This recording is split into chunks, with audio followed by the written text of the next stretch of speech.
Земјоделците од Росоман се незадоволни од ниската откупна цена на праските. Една гајба праски им се откупува за само 60 денари, а трошокот за гајбата останува на земјоделците. Се жалат и на тоа што наместо на 1 април водата за наводнување била пуштена на 15 јуни, што резултирало со послаб квалитет на праските.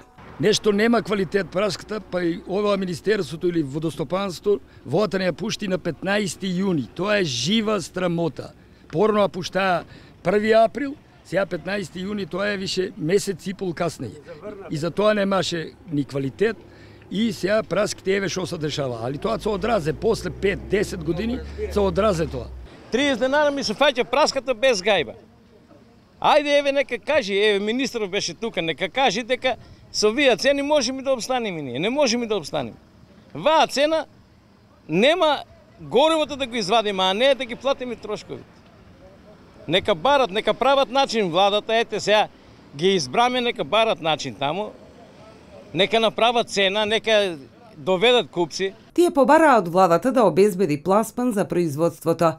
Представникот на лозарите Љупчо Аризанов предупредува дека доколку не се преземат итни мерки за решавање на проблемот околу извозот на праските, овоштарите не ќе можат да ја поминат годината. Не може од почетокот до сега да имаме извезено негде околу 4 до 5 камиони. Тоа апсолутно е занемерувачки, која што дневно од самиот Росоман, тоест од праскарскиот дел во Македонија, кај што испаѓа од 10 до 12 шлепери дневно, а ние до сега дали имаме 5 камиона извезено.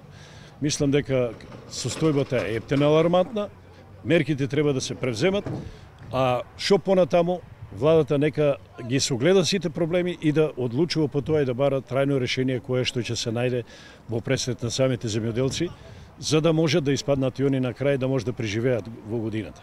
Земјоделците денеска ги посети поранешниот заменик министер за земјоделство, шумарство и водостопанство Ванчо Костадинов. Тој на лице место изврши увид на проблемите на земјоделците во Росоман. Вие да се уверите дека состојбата е тешка, со откупот не е како ланскиот период, минатата година, каде што земјоделците добиваа по 35 денари за килограм, па до 50 денари се движеше цената за килограм праска. Можам да кажам дека навистина земјоделците се соочуваат со огромен проблем.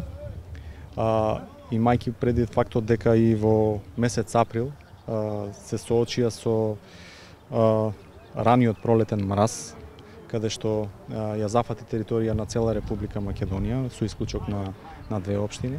Костадинов упати повик до владата предводена од СДСМ на итна и вонредна владина седница да донесе одлука за 100% обештетување на земјоделците погодени од мразот, како и мерки за дополнителна поддршка кои што на овоштарите ќе им овозможат да ја преживеат оваа година во која земјоделците имаа проблеми со измрзнувањето на културите.